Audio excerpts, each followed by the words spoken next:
इस प्रकार भगवान ने अपने भक्त प्रहलाद पर कृपा की है।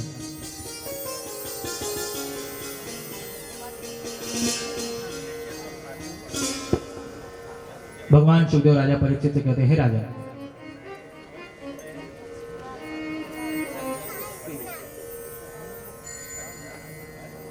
अब मैं तुम्हें भक्त गजेंद्र की कथा सुनाने जा रहा हूं।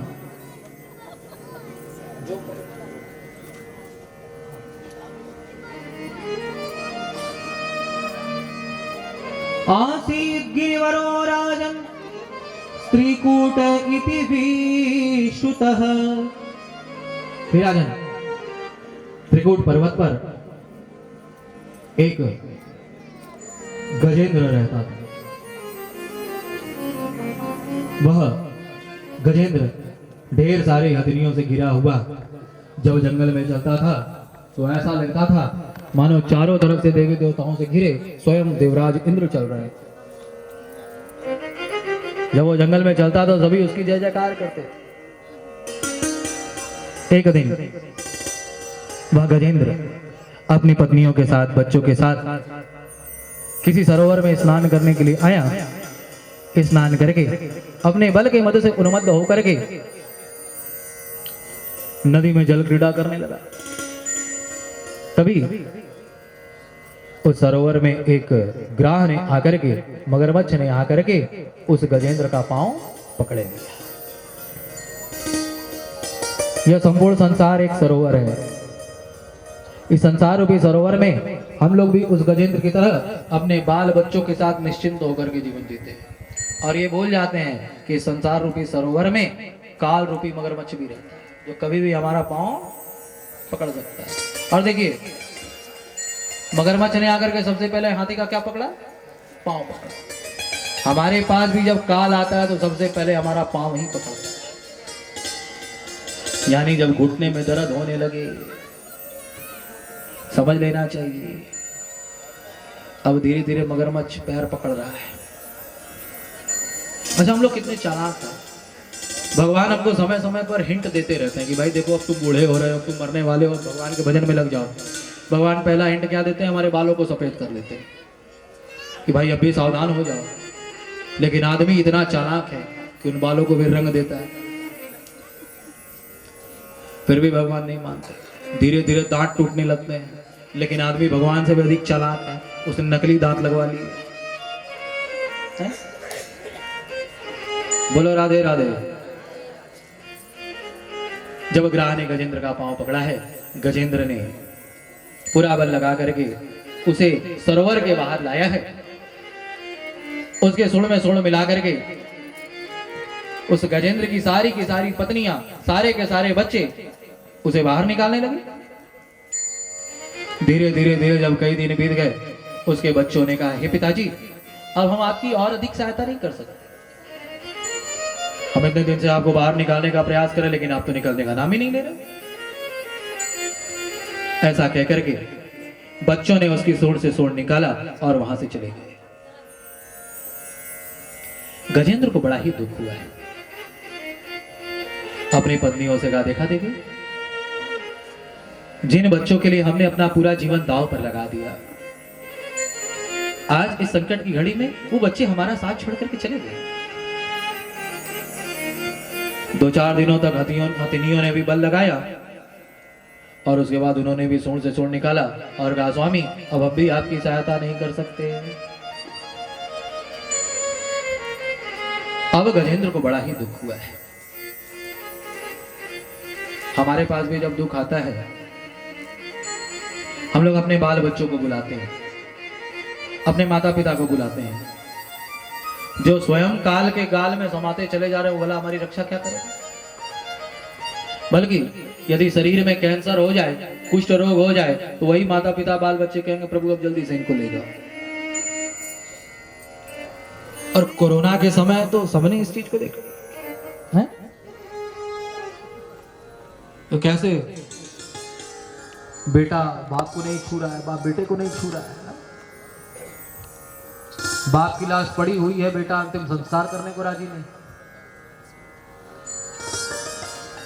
तो गजेंद्र को निर्मल वैराग्य हुआ है, विचार करता है, अरे जिन बाल बच्चों के लिए, जिन पत्नियों के लिए मैंने अपना जीवन दांव पर लगा दिया, आज इस संकट के समय सब मेरा साथ छोड़ करके चले गए। मन ही मन भगवान से प्रार्थना करता है, प्रभु मैंने सुना है आप बड़े दयालु हैं। हे प्रभु, इस संकट की घड़ी में तो एकमात्र आप ही मेरी रक्षा कर सकते हैं। प्रभु, मैं आपसे जीवन दान इसलिए मांग रहा हूं क्योंकि अब तक तो मैंने संसार के लोगों के लिए जीवन जिया, लेकिन अब मैं आपका भजन करना चाहता हूं, आपकी भक्ति करके आपका दर्शन करना चाहता हूं। हे प्रभु, मेरी रक्षा करें। भक्त गजेंद्र ने नेत्रों में आंसू भर करके भगवान को पुकारा है। भगवान सब कुछ देख सकते हैं, भक्त की आंख में कभी आंसू नहीं देखते। जैसे ही भगवान ने भक्त गजेंद्र की आंख में आंसू देखा है, तुरंत अपने गरुड़ पर बैठ करके भगवान अपने भक्त की रक्षा करने के लिए दौड़ पड़े हैं। जिस गरुड़ की चाल को मन की चाल से भी अधिक तेज बताया जाता है, आज भगवान को गरुड़ की चाल भी धीमी लग रही है। भगवान ने तुरंत गरुड़ जी पर से छलांग लगा दिया है, सुदर्शन चक्र चलाया है, ग्राह को मार करके अपने भक्त गजेंद्र की रक्षा करी। बोल भक्त वत्सल भगवान की जय। अच्छा देखिए, संतों से मैंने सुना है कि जब भगवान ने ग्राह को मारा तो ग्राह में से एक देव पुरुष प्रकट हुआ और भगवान ने उसे अपने धाम में भेज दिया। गजेंद्र ने कहा, सरकार ये क्या बात है, बुलाया मैंने आपको, आप मेरी रक्षा के लिए आए और ग्राह को मार करके मुझसे पहले ही से अपने धाम में भेज दिया। भगवान ने मुस्कुरा करके कहा, हाँ, क्योंकि मेरा भी नियम है कि मैं अपने भक्तों का कल्याण तो करता ही हूं, लेकिन जो मेरे भक्तों का पांव पकड़ लेता है उसका कल्याण मैं अपने भक्तों से भी पहले कर देता हूं। इस प्रकार भगवान ने अपने भक्त गजेंद्र पर कृपा की है। भगवान सुखदेव राजा परीक्षित को समुद्र मंथन की कथा सुनाते हुए कहते हैं, हे राजा, एक बार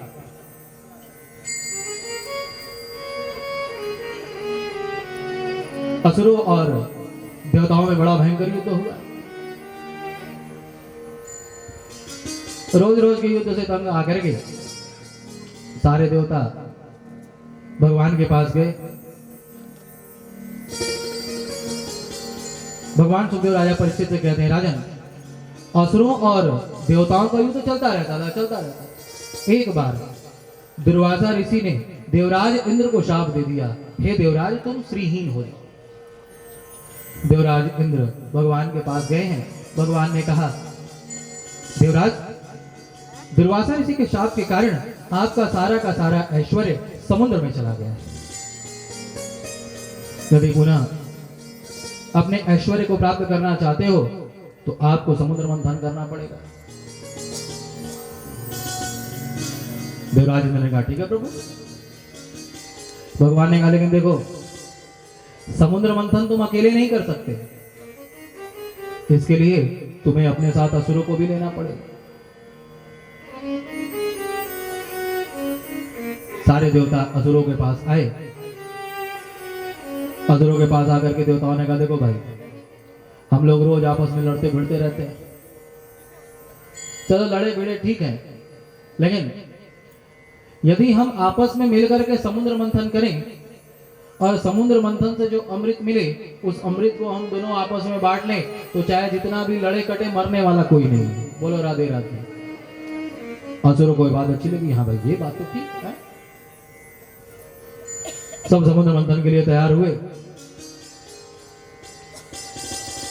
समुद्र मंथन करने के लिए मंदराचल पर्वत को उठाया है। उठा तो लिया, लेकिन हमारे यहाँ कहा जाता है किसी भी कार्य को करने से पहले गणेश जी का ध्यान करो। उठा तो लिया, समुद्र मंथन करने जा रहे, लेकिन गणेश जी का ध्यान ही नहीं किया। अब गणेश जी नाराज हो गए। 2-4 कदम ही आगे बढ़े, मंदराचल पर्वत धड़ाम से गिरा। किसी का हाथ टूटा, किसी का पांव टूटा, सब भाग खड़े। असुरों ने कहा, रे ना भैया, हमें नहीं करना ऐसा मंथन। सारे देवताओं ने भगवान से प्रार्थना किया है। भगवान ने स्वयं मंदराचल पर्वत को उठाया है, समुद्र के तट पर ला करके रख दिया। भगवान ने कहा, भाई देखो, मंथन करने के लिए तो रस्सी भी चाहिए। सारे असुर और देवता मिलकर के वासुकी सर्प के पास आए हैं। कहा, सरकार, हम समुद्र मंथन करना चाहते हैं, आप रस्सी बनो। वासुकी नाग ने कहा, देखो भैया, उस अमृत में से हमें भी भाग मिलेगा तभी हम बनेंगे। ठीक है महाराज, आप भी ले लो। अब वासुकी नाग को रस्सी बनाया और जैसे ही मंदराचल पर्वत को उठा करके समुद्र में डाला और मंदराचल पर्वत समुद्र में डूबने लगा। सारे देवताओं ने भगवान से प्रार्थना करी है। भगवान ने तुरंत एक कच्छप का यानी कछुए का रूप बनाया है और अपनी पीठ पर ही पूरे मंदराचल पर्वत को उठा लिया है। बोला कच्छप भगवान की जय हो।